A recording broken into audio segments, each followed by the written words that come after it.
How to use Fusion 360. First, click on File, New Design. On the left side are the document properties. Right-click on Document Settings and make sure you have Design History on.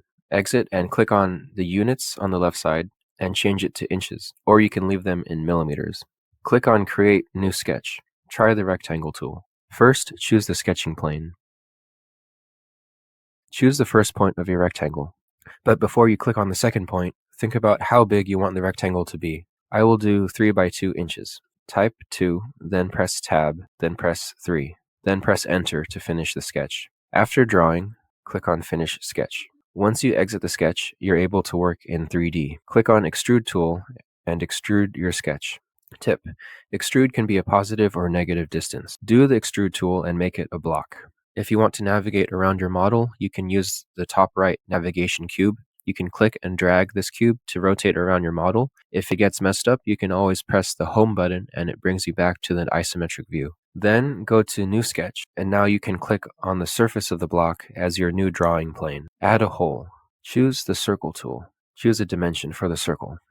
Then exit sketch and use the Extrude tool again. This time extrude negative to make the hole.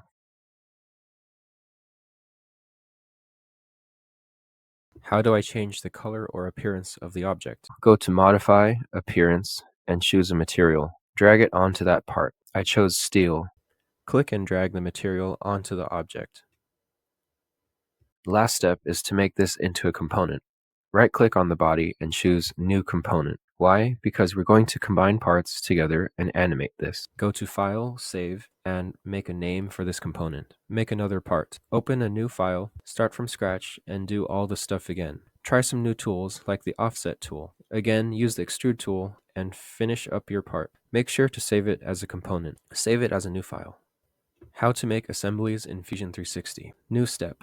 Make a new file called assembly. Make sure to save it and call it with your file name first. Otherwise, it gives you an error message when you try to drag in parts into here. Click on the boxes on the top left. See if you have your parts that you saved. Note, if it doesn't show up here, you have to click on the upload button. Mine are saved to my account on the Fusion 360 cloud, so they all appear here. Right-click on the part and choose Insert into Current Drawing. Do it again for the other part. If it says some components have been moved, just go ahead and click Capture Position. Now we use the Joint command. It joins two components together. Go to Assemble, Joint. Click on the first face/edge.